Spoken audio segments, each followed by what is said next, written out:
Hello, everyone, and welcome to another edition of Mormon Stories Podcast. I'm your host, John Dehlin. It is March 24th, 2017, and we have kind of a super cool show in store for you. We're going to do something we've kind of never done before, maybe a couple things we've never done before. So to give you a little bit of background, today on Mormon Stories, we're interviewing Trevor. Trevor reached out to me a while back and let me know that he was going to be meeting with the general authority to talk about his faith crisis. This meeting happened just a few weeks ago. It happened on March 3rd. And the general authority that Trevor met with was Don R. Clarke. For those of you who don't know, I'll just read a little bit from Don R. Clarke's bio. Don R. Clarke was sustained a member of the Second Quorum of the 70 in April 1st, 2006, but then a member of the First Quorum of the 70 in April 2nd, 2011. He served as president of the Central American area from 2007 to 2011, and he's currently serving as an assistant executive director in the missionary department. So he's a high up bureaucrat in the LDS Church for the missionary department, and he's area assistant for the Utah North, Utah Salt Lake City, and Utah South areas. So he's up there, and I'm guessing he works very closely with the presidency of the Quorum of the 70. So that's Don Clarke. Trevor met with Don Clarke, and he met with another gentleman named Matthew Grow. And I'm going to pull up Matthew Grow's profile as well, because it's also very interesting. Matthew Grow, if you go ahead and check his bio on the Joseph Smith Papers Project, you will find that it says the following. He's the director of publications at the Church History Department and a general editor of the Joseph Smith Papers. So he was very, very involved in the Joseph Smith Papers Project. He's co-authored or authored several books by Oxford University Press, Yale University Press. He's done work on, LDS church history. He has a PhD in American history from the University of Notre Dame. And if you listen to the recording that we're going to be sharing, what you'll notice is that Matthew Grow, says that he was heavily involved in those essays that were released. So what we're going to do for this interview is kind of fun. We're going to start with interviewing Trevor a bit about his story. Trevor's got a cool story. It's definitely worth hearing. Then what we're going to do that's new, the first part that we're going to do that's new is we're actually going to play the audio recording of Trevor's interview with the general authority, Elder Don R. Clarke, and with Matthew Grow of the LDS Church History Department. And for me, it's a really fascinating interview because, number one, it's with the general authority. Number two, the general authority stays silent for a lot of it and lets Matthew Grow answer his questions. I think it's really interesting to hear how, let's just say, one of the arch apologists for the Mormon Church, somebody who's deeply embedded in the Church History Department, Joseph Smith Papers Project, the essays. It's interesting to hear how someone like that answers, questions about polygamy, answers questions about Book of Abraham. And this is sort of the cream of the crop for Mormon apologetics, I would say. And so that's going to be fascinating. I think it's a really worthwhile hour and 20 minutes to listen. And then finally, we've invited some brilliant panelists, Lindsay Hanson-Park of Sunstone and Year of Polygamy, John Hamer, who's on Infants on Thrones podcast, but he's also supported the John Whitmer Association, and right now he's the pastor of Community of Christ in Toronto, their congregation, and he's been a real leader with Community of Christ and helping them sort of pursue what's called the Seekers Program, which is providing a landing place for members of the LDS Church who leave, but who still want some sort of restoration-based spiritual life. The Community of Christ Seekers Program has been really useful, and John Hamer's really been supportive of that. And he's just been on Mormon Stories a million times, and he's brilliant, and we love him, yada, yada, yada. And then finally, we're also going to have on our panel Glenn Osland. Glenn Osland is the founder or co-founder of Infants on Thrones podcast.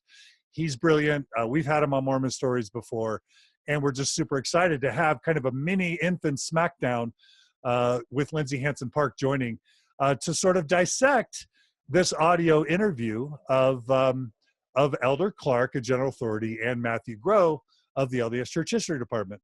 So we are in for a really fun 3 hours. So those of you who are joining us live on Facebook, we want your comments, we want your questions, we want your feedback. So please be aggressive there, and we'll take your questions and comments throughout the show. So that's a long intro, but Trevor, welcome to Mormon Stories Podcast. Hey, John, how are you? Good. It's super happy to have you. Yeah, I'm excited to be here. I really appreciate you reaching out.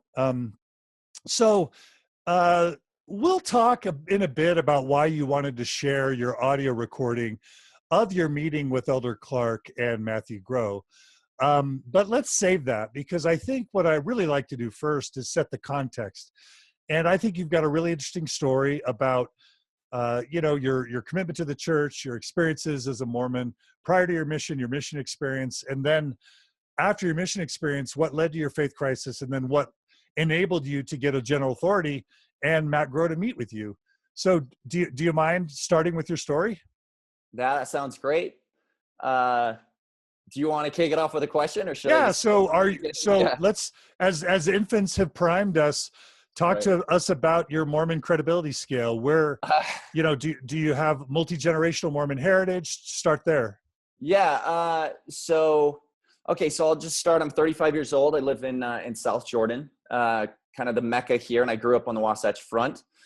Currently, I own a production company called Haugen Creative, where we make films and produce video. But yeah, I have kind of the classic Mormon story, I guess.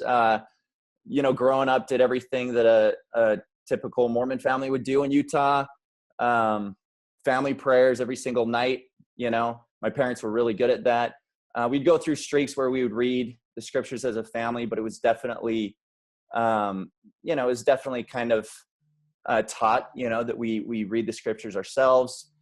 Was taught tithing. I always took that very serious, and I always prided myself in the sense that I never missed paying tithing. And I would even pay like more just in case I was like somehow getting the math wrong. And so I was always kind of trying to go above and beyond. I would have fun with it. I try not to take things too serious because, I kind of wanted to attract people to the faith that way. You know what I mean? And so yeah, that's pretty much it. My dad was my scout leader growing up. So, I always joke that my dad got his eagle twice, once for himself and then second through me vicariously. That's awesome. Wasn't so much for me, but I learned a lot. I really enjoyed it. And, but I mean, my parents, they raised us 5 kids the best they, knew how to, with a lot of love, and just had a really happy childhood. Great family. How talk about your testimony. Did you have a good experience as a Mormon youth? Did you attend seminary? Did you gain a testimony? Talk about that. Yeah. So I lived everything to the fullest. I think I was very like adamant on following, like the word of wisdom. Never touched drugs or alcohol. Was never even a temptation for me. But I got my, Duty of God Award, graduated seminary, institute. How deep do I go here? I was a virgin when I got married. So you were in it to win. Barely, come on, but we made it. And, but yeah, I had a testimony, I kind of received a testimony, I guess, kind of like twice in a way, because the first time I got a testimony, I feel like it was kind of like a pressured feeling, like crap. I'm being expected to serve a mission for 2 years. I should probably figure out if this is true. Sure. I think there's a lot of social pressure that comes down to that. I hadn't, I always assumed it was true, but I had never kind of done put Moroni 10 to the test per se. So before my mission, I read the entire Book of Mormon, made a lot of notes, and took it really serious. And then I remember praying, and this is right before I put in my papers. And I was sitting there, and I was just, I was waiting for, this big, burning in the bosom kind of feeling. And it just, it wasn't coming. And so I kind of just like, I remember like wanting to feel it so bad that I feel like it was almost like a forced kind of like feeling. I don't know. I mean, that's the first time that I kind of like, I was like, okay, well, I feel good enough. I think maybe that's the feeling they're talking about.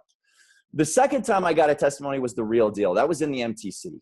And, you know, I know a lot of missionaries are like ready to get out of the MTC and get to the field. But for me, like, I didn't want to leave the MTC because I just felt the Spirit so strong there, you know? And it was awesome. It was a really cool environment. So that's where I was like, this is it. You know, this is true, you know? So it wasn't from like, you know, kneeling down and reading the Book of Mormon. It was just the feeling that the MTC gave you. It just felt amazing, and you knew it was true. Yeah. I mean, I always felt good about stuff, you know what I mean? But it wasn't like this, you know what I mean? Like overwhelming spiritual confirmation, I guess you could say. So yeah, so the MTC was, I mean, they know what they're doing there, you know? They got a good system, but it worked. Okay. But you were, but at least for a time, you were just absolutely believing. And oh, absolutely. Yeah. I had no reason to question. No okay. reason. So tell us again where you went on your mission. So I served in the Bolivia Santa Cruz mission. Okay. And your mission president was who?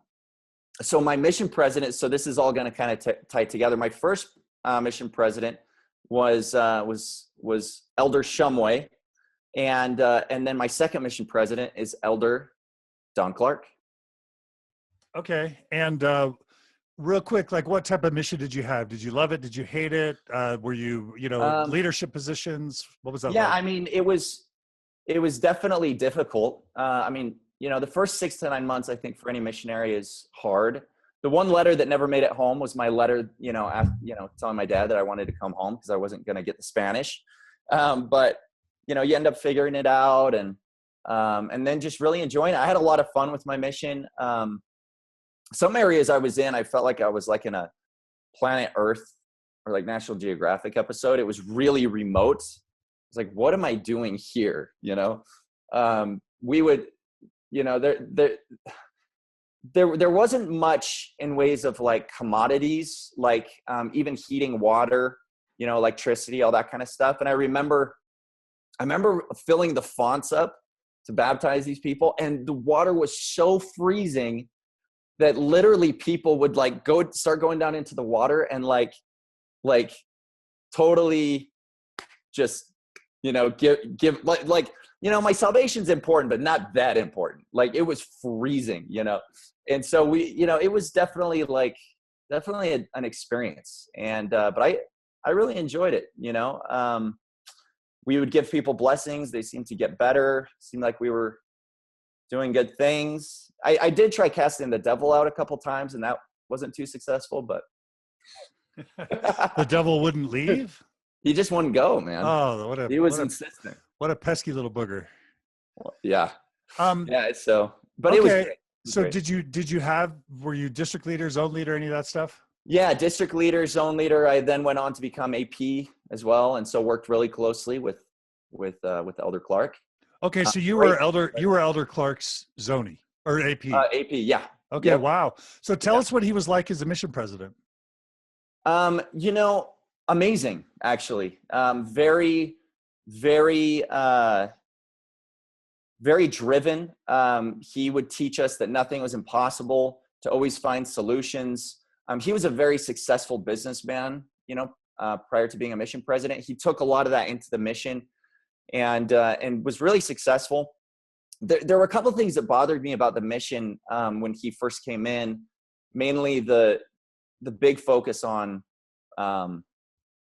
baptism, you know, and I was noticing that the missionaries that were like most obedient or most spiritual weren't necessarily the ones having the most success. It seemed like the salesman type missionaries were the ones that were always, you know, getting the baptisms. And it was just really focused on numbers, you know, on baptizing people. And the quality wasn't always great, you know.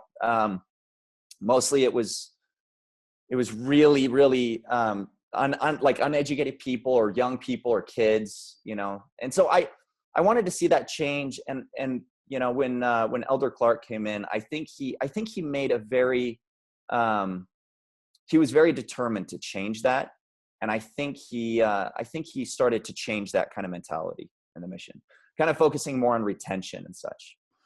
Okay. So he wasn't just in it to score numbers. He was trying to bring quality families into the church. Yeah. I think so. I mean, obviously the focus was still there. Like you can't get rid of that completely, but yeah, the focus changed a little bit to retention and, and families and stuff like that. What was he like? Was he like a businessman? Was he like a spiritual giant? Like what, with what personality did he lead the mission? Yeah, it was a good mix between the two, but I would say a very, very, very heavy on the business side, because he would bring a lot of experiences. But I mean, that's what he had to draw from. You know what I mean? What's his background? Do you know? I know he was in. Oh,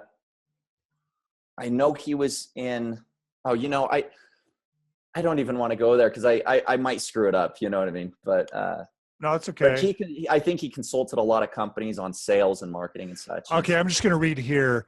Elder Clarke earned an associate's degree from Rick's College and a bachelor's degree in business from BYU. He completed a master's degree in business administration from Washington State University. His career included senior executive positions in several retailing companies. So he was a retailer, basically. Yeah, he helped a lot of companies save a lot of money. So he figured out ways to do things, less expensive, I guess you could say.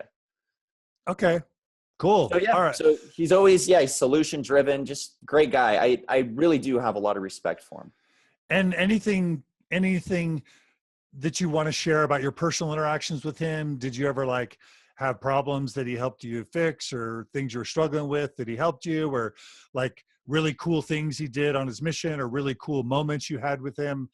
Anything you would want to share, or is it just a normal, mission president missionary relationship? He would call me sometimes. I think we were supposed to get up at 6:30, or anyway, I might be off on that, but it's been a while, John. But so let's say 6:20 rolls around, he's calling me, because as APs we had cell phones. We're the only ones with cell phones.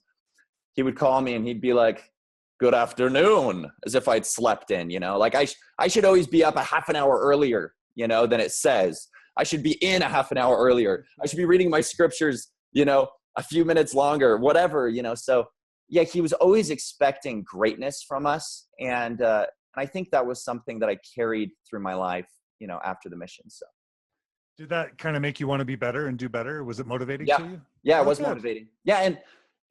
But also very, he's an intimidating guy, because he has had so much success in his life, and he is very, he speaks very direct and very plainly with things. And so, so at the same time, I didn't feel like I could always just voice concerns or talk plainly with him. It was just kind of like, yes, sir, kind of situation, Okay. And I was fine with that, because he knew what he was doing. Okay, cool. So, last question, any big things happen on your mission, like scandals or like problems or major accomplishments with Elder Clarke that you, or President Clarke at the time, that are worth mentioning? Well, we started having a lot of success in the mission. He kind of instilled in us this idea of that you can do anything and everything's possible. And so when I actually left from being an AP, I actually went back into the field for 4.5 months before I finished my mission. And just our zone alone, I believe there were 7 companionships, but we were baptizing over 100 people a month. And that's just in one zone? One zone. So what were total baptisms for the mission in a month? I mean, I would say maybe 600-ish, maybe 800. That's crazy. That's maybe crazy. 600 to 800 per month. That's a lot. That's the same old stuff, same old stuff. Yeah. And so, we're trying to focus, the attention, but at the same time, it's still a mission, and I think there are numbers that the church wants to see. Maybe there's a little bit of pressure on that side, but the intentions had changed. You know what I mean? but the numbers hadn't changed. but the numbers stayed. And those are, yeah. and I mean, that's what you get praised for at the end of the day. You know, you want your zone to be the golden zone, you know, at the end of the month. You know, you want your leaders and your group to be feeling like, you know, they're part of the greatest zone in the mission, you know, and yeah. Totally. So. Gary writes, I barely got 6 baptisms on my whole mission in Nebraska. 600 a month is crazy. Thanks for that comment, Gary. Yeah, that's insane. Yeah. Well, and one thing that I've noticed since I've been back is I've talked to friends that have served like in Europe, and it's crazy because, you know, most of the time I'm like, so did you have much success? How was that? You know, and was it hard? And, you know, they say usually it's, you know, maybe 3 baptisms, 5 baptisms or whatever. And I'm like, wow. So who are these people? And I come to find out most of them are like immigrants from different countries, farmers. You know what I mean? Like I baptized a guy in Italy, but he was from Peru, you know, or an 8-year-old kid or something. And so yeah. And then I look at my mission and it's just insane. The contrast, you know? Yeah. Okay. So so it sounds like you left your mission just on cloud 9, right? Oh yeah. Yeah. I got back, continued to live the gospel, served in a lot of callings back home. I didn't let it, you know, slide. Obviously I started focusing on my life, my career, studying, all that kind of stuff. But I did serve in the church in a lot of different callings. So talk about like, your trajectory. What, you know, did you marry in the temple? Did you go to school? Yeah. First got married when I was 23, got sealed in the temple, to my first wife, I should say. And to make a long story short, we were married for 5.5 years and that just didn't work out. Do you feel like you married too quickly? Like you didn't quite know her? Right. Yeah. There was a little bit of that. We grew a lot in our 20s and kind of became different people with different goals. You know, she was a great girl. It was just kind of the odds were stacked against us a little bit. Okay. And so when I was 29, we got a divorce, and then I went back to my mission 10 years later and decided, you know, to kind of, you know, go visit some people. And that's where I met my now wife. So, you know, so you married someone from Bolivia that you met when you returned to Bolivia. I did. Yeah. And I hadn't known her. I didn't meet her in the mission, but I met her there, and that's what they all say, Trevor. Yeah, I know. Yeah. I mean, you got it. No, I'm kidding. I'm kidding. I wish I would have met her, you know, 10 years earlier. Expedited the process a little bit, but yeah, no. Did you marry her in the temple? We did. We initially got sealed we initially got married in Bolivia, just civilly, because we wanted to get the immigration process going. And then I came back. We lived apart for about a year, which was hard to say the least. But the church was something we had in common, and it was something that we took very serious. We would pray together every single night. We would read the scriptures together. We felt very strong together. She got here and we got sealed in the temple, in the Salt Lake temple. Did you have to have your sealing to your previous wife canceled or not? So I tried, but you know, she wasn't married yet. And so I guess the policy is, you know, to reach the highest degree of celestial kingdom, you know, you need that saving ordinance. So so that was denied, but you know, I'm not complaining. I had two wives waiting for me, so it was great. No, how did she feel? How did she feel about remaining sealed? Your ex-wife feel about remaining sealed to you while you were getting sealed to somebody else? I don't think she might. I don't know. I never asked her, but how did your second wife feel about you staying sealed to your first wife? That's probably more of a So she didn't like it at all. How'd you like it? I mean, you know, I was bugged by it. You know, I talked to local leaders about it. What do I got to do? And just kind of like, well, you got to wait until she decides to get sealed again, you know? And so that was something that would eat away at, especially my wife, you know, Veronica, she didn't like that idea that I was sealed to 2 people, you know, and especially when a lot of people would talk about polygamy, like we don't practice it anymore. And it's like, are you sure? You know, like, because my husband sealed to 2 people, you know, but we didn't really let it affect our testimony. I mean, we still served in, mainly Spanish speaking wards here in the South Jordan area. And I felt like that's where I could kind of, use my talents to the best of their ability, and served as an executive secretary, worked in the elders quorum with the young men, taught. Anyway, so yeah. Okay. So what started your faith crisis? What happened? How old were you and what happened? All right. So I was, so this was 2015. So I was about 34 years old. And I, the policy came out, and I don't think it's anybody leaving the church. I don't think it's ever one thing, right? I think it's always a series of events that happen, because there's a breaking down, like a deconstruction of your faith, right? That was very true for me, because the policy came out of children, with gay parents not being able to participate, in church. And I just, and then that later became a doctrine, if I'm not mistaken. But it just didn't sit well with me. Like I got a bad feeling about it. I was trying to, look into all the positive reasons, justify it the best that I could, but there was just something that just, like, I don't know, it left me like a sick feeling inside. It's like when you're eating a meal. This is the best way to put it. You're enjoying a meal, and then you look down about halfway through and you see something that kind of like grosses you out, like something doesn't look right or something. And you're kind of like, you put that to the side, but it's not enough to stop eating. Like, you still keep eating it, but you're just a little more weary, That's kind of where I was at. I was just I started just looking at it a little differently. That's kind of where it started. And then about 6 months later, I ventured off to do a film in Southeast Asia, and the film was. What was it? Tell us about the film just a little bit. Okay, so the name of the film is Jijivisha. It's spelled Jijivisha, and it means in Hindu the desire to continue on, to live on. So it wasn't so much about Buddhism, but it was kind of like a Planet Earth type style. Silent documentary, if you will, but it definitely centered around Buddhism, since, all of the places that we were filming were, cultures. It was about cultures and traditions that have lived on, through the ages in Southeast Asia.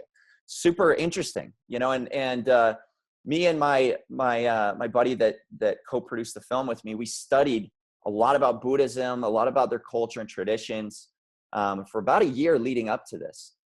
And it started just kind of opening my mind to different possibilities, but it wasn't until I actually went there and lived there for a bit and hung out with these people and saw the commitment, level that they have to their faith and what they believe, and the experiences that they've had, the spiritual conviction they have. And I remember coming home and telling my friend, if we were born in Thailand or Myanmar, do you think we would be Buddhists today? It was just like a thought that I'd never really, I just never thought of that, like would I even have an open enough mind in that scenario to even look at something like Mormonism, or would I lasso all of my spiritual experiences that I'd had up to that point in my life to Buddhism, And so I started to kind of step outside myself and take a look at me, kind of from the outside looking in, and my belief. I mean, I believed in something that I was handed. I'd never looked into anything. I'd never read the Quran, for example, and prayed about it, And so, so that just started opening my mind to things. But still, I wasn't to the point where I'm like, I'm going to go investigate the church or anything like that. I was still very determined not to look at any negative things against the church at that point, So what changed?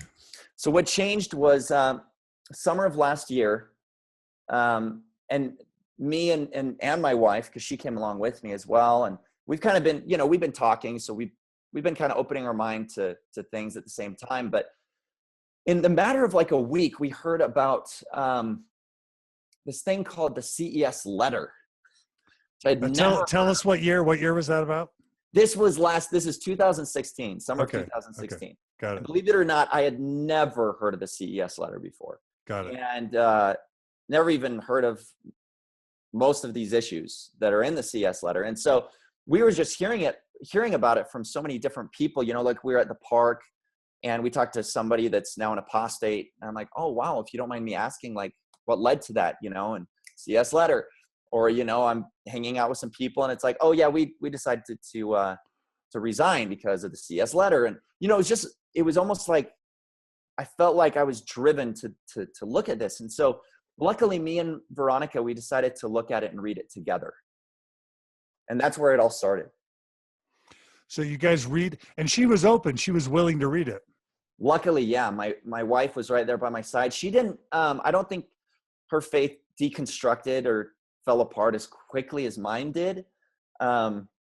We definitely had, you know, a few months where I was going back and forth, you know, and you know, I would be like, no, this is it. This is done. But then I'd be like, well, what does it hurt?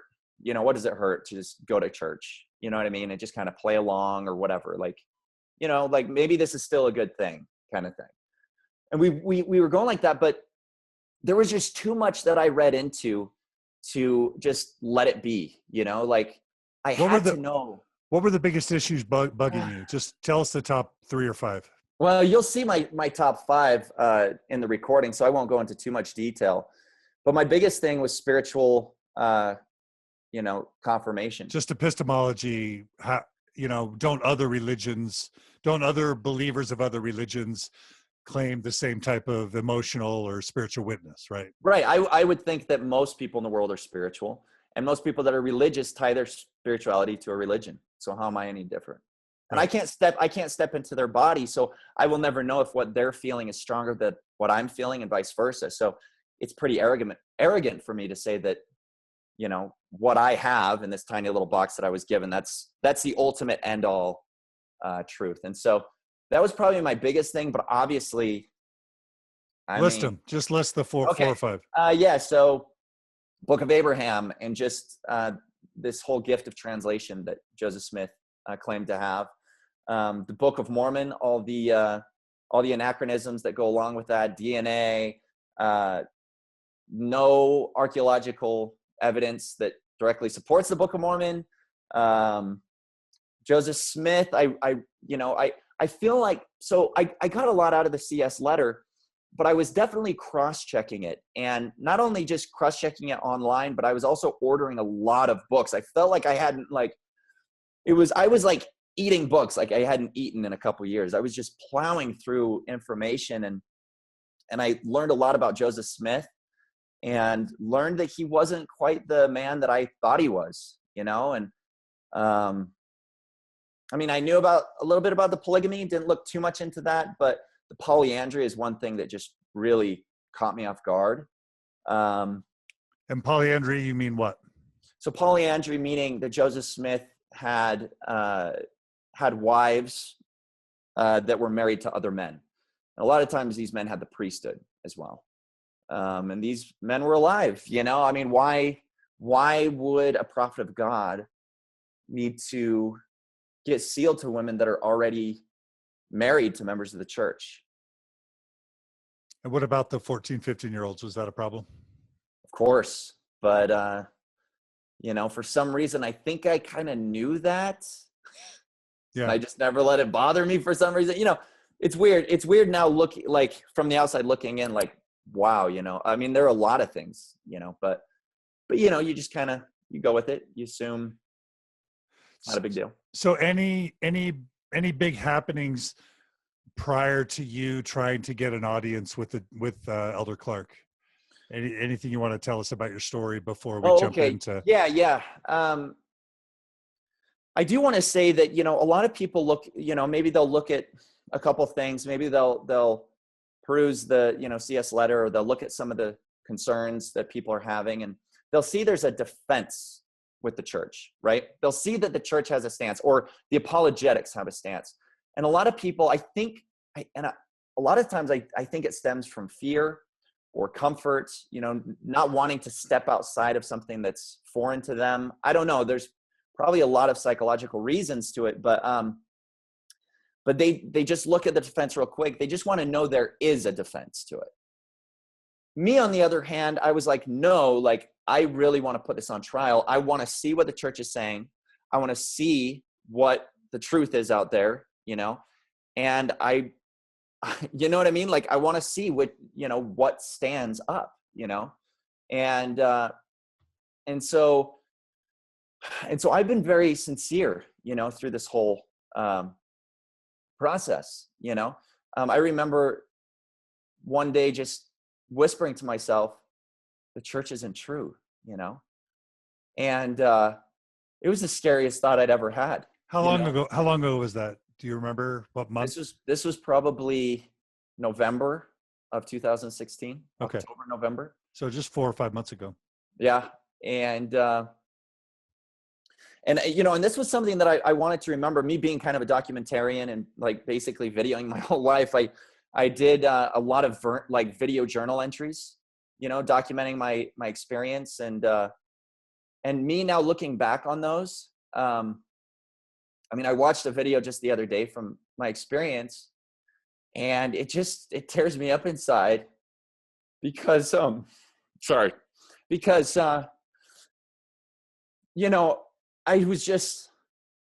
felt so beaten down, and confused, and I felt alone, and I felt like I couldn't talk to anybody about it, and John, this is, something I got to thank you for, because, your podcast saved my life.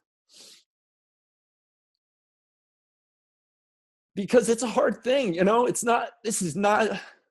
didn't want to leave the church, Sorry. I didn't want to leave the church, I was hoping that it would be true. But I couldn't go back on what I knew. It reminded me a lot of the Matrix, I'd taken the blue pill or the red pill, and I couldn't pretend that I'd taken the blue pill. But yeah, I feel like there's a lot of people in my same boat. I know people personally that are going through this right now, and it's not an easy thing, and you don't quite understand it, until you go through it. But the reason I've documented all these things was because people need that support. People need to know that they're not alone, and I think that people need to know what the church's stance really is on this stuff. When you make a claim, to be the only true church on the face of the earth, I think it's important that you're honest. If you have the most correct book that exists, on earth, I think it's important that that's true. I mean, these are big claims, and so they should be able to back that up. So anyway, I kind of went off on a tangent there, but yeah, it's beautiful. It's beautiful. Why. Thank you. And if I can just echo, if they're going to require 10% of your income, if they're going to keep you out of a temple and prevent you from attending the wedding of a loved one, if a faith crisis can jeopardize a marriage and a family, and if pronouncements about LGBT people or women can cause depression or anxiety or even suicide and death, the stakes are super high. And messages about sexuality that can lead someone who can't stop masturbating, want to kill themselves, or even cut themselves off, cut off a part of them because the trauma is so hard about not being able to stop being evil or dirty.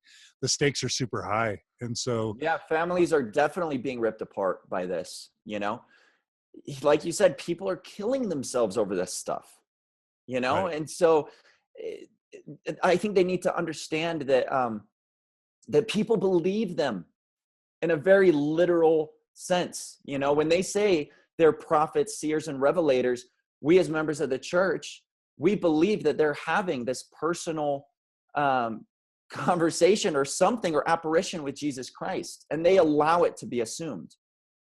And I think that's just not okay. Yeah, totally.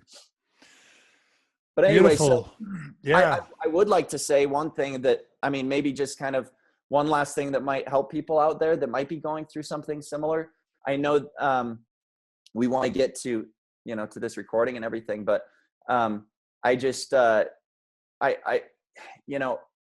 feel like a lot of people are afraid of leaving a religion, leaving the church, because you've had it your whole life, right? It's a scary frontier. You don't know life without the church. But once you realize that you don't need a specific religion, like life is like, it's so exciting. Like I wish I could talk to myself, 6 months ago or a year ago, and just say like, it's going to be awesome.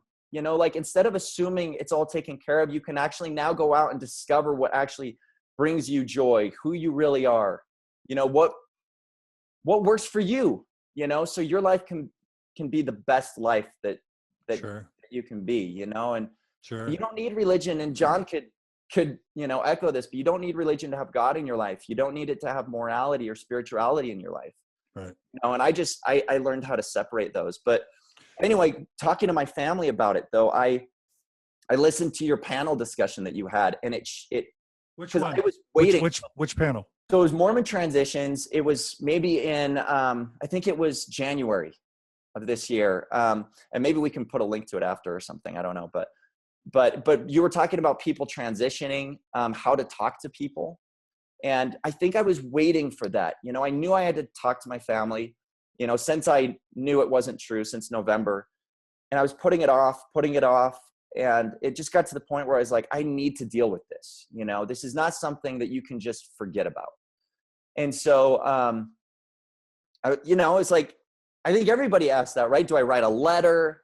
Do I make it all complicated? Do I just send a simple text? Like, what do I do? And I think one thing that helped me, that, kind of the conclusion that you and the panel came up with was keeping it simple, And so when I talked to my siblings about it, it was a conversation that we had, and I just said that my views had changed, in regards to the church. And we've decided not to participate. It's, I don't want you to feel like I am going to ever try to convince you. This is what I believe, and I think it's important that. But we don't need to talk about it. It doesn't need to be awkward, And if you ask me questions, obviously I'm going to be honest with you, but I'm never going to push any of this on you. The one exception was my parents. And I regret that a little bit, but I think there were things said both ways that we regret. But I think it was just because I have such a close relationship with my parents, I just couldn't not tell them exactly why. And I gave them like maybe the CS letter in 20 minutes, just. But all in all, I think it went well. Things are mending from then. It's been a couple months since I've told them. I don't feel like my family doesn't love me. I think it's all about love, understanding, patience, on both sides, And anyway, I told my parents, I said, I will talk to anybody. And, we don't need to talk about it anymore. But if there's somebody you want me to talk to about it, if it makes you feel better, I'll do it. And so they contacted my mission president, who's now Elder Clarke in the First Quorum of the 70. He contacted me. We went to lunch first. And the first meeting, unfortunately, was pretty fruitless. I was disappointed a little bit because I was expecting to go in and get all these miraculous answers to all of my questions. How did you set up the meeting? You just emailed him and said, "Hey, let's talk." Did you? Yeah, did you prime him in your email with your concerns? We talked on the phone. I've stayed fairly close to him. He's been doing mission reunions. I mean, since he got back from the mission, believe it or not, I was still going to mission reunions 15 years after my mission. So that'll give you on the member scale. I don't know, but anyway, so we've stayed very close. I talked to him on the phone, and we've had very open, sincere conversations about it, and he was very kind and loving about it. But what was kind of disappointing was him not answering my questions and just more sidestepping everything and just kind of basically telling me, and I think he literally said this, look, I don't profess to know all the answers. I don't profess to be the smartest person, but I know people that do that. I'm too busy to try to figure all of that out. But there are guys that do spend their time doing that. And that was kind of scary to me, because this is somebody in the first quorum of the 70, somebody that could very well be an apostle for the church, that says, I don't know. And that was, for me, that was scary. You know, it was disappointing. I left that meeting feeling very empty. He just, every concern I had, he would say, just put it in an email. Just go ahead and put it in an email, put it in an email. And I mean, I guess I can understand he wants to make sure he takes a good approach at it. Instead of debating it, he wants to maybe look through the things, get familiar with it. But what ended up happening is he set up a second meeting. And this time it was with Matt Grow. And, and so, as you know, Matt Grow is the director of publications for LDS Church History Department. So I was really excited to meet with this guy, and this time I decided to record the conversation. And the biggest reason I decided to was because I wanted to have it for me personally, just to remember exactly what they said, what they believed, because I'm confused on their stance and what they actually believe. And I felt like this was a golden opportunity, a general authority with one of the top historians of the church. And I also wanted to have it so that I could prove to my parents that I was actually talking to these people, and maybe share it with my, close family. But that was it. One thing you'll notice when you listen to the conversation is it's not a debate. I didn't go in there with that mentality. I literally wanted to just go in and know what they truly believe. And so a lot of things I went along with, but that wasn't my intention. It was more just to be able to share with people what is at the heart of the church and what people are actually believing. And I honestly think them hearing this back or finding out, because, honestly, this is going to be a shock. They are most likely unaware that this recording exists. I imagine they'll be shocked to find that I'm sharing it, but at the same time, I can't imagine them being too upset, because this is what they believe and this is what they want to share with people. So. So why wouldn't they? I mean, if he's a special witness for the church, if he's an authority figure, a general authority in the first quorum of the 70, what does he have to hide? Why wouldn't he want his testimony to be shared on the rooftops to all? And if Matt Grow represents the church history department, if he's at the highest levels, why would he not want to share with the world whatever wisdom he has to help people through a faith crisis, right? Right. Absolutely. I believe this would be any message they would give to anybody that's doubting. And this is your audience, John. So I think they would actually be thrilled to be able to be talking to your audience today. So I hope that's how they see it, because this is not like, hey, let's reveal who the Wizard of Oz really is kind of thing. It's not like that. You know what I mean? It's not in a demeaning way. I'm very sincere, and I want to share it with people that are in the same boat as I am. Right. And so real quickly, where did you meet? When did you meet? What was it like going into the room? Yeah. So the second meeting, we first met in the Joseph Smith Memorial Building, and then Elder Clarke walked me over to, and my wife came with me. She's so awesome. My wife came with me. She was holding my hand through the whole meeting. She was awesome. You won't hear her much. She laughs every once in a while, but she kind of leaves the talking to me. But she was there supporting me through the whole thing, which was awesome. We went into the Church History Museum. First thing I saw when I walked into the Church History Museum were those kind of bronze cutout like statues of the witnesses with the Book of Mormon, standing over the Book of Mormon, touching them, flipping through the plates.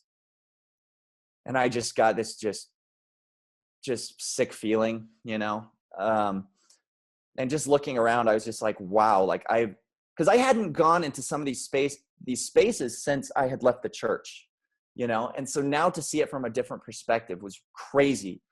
Then he brought us up to, whatever floor he was on. We walked around a little bit. And we met deep inside this, the Church History Museum up in his, Matt Groh's office. So you met in Matt Groh's office? Yep. Okay. I have to just ask, what was that like emotionally? You were an AP for this mission president who is so powerful. Now he's a general authority.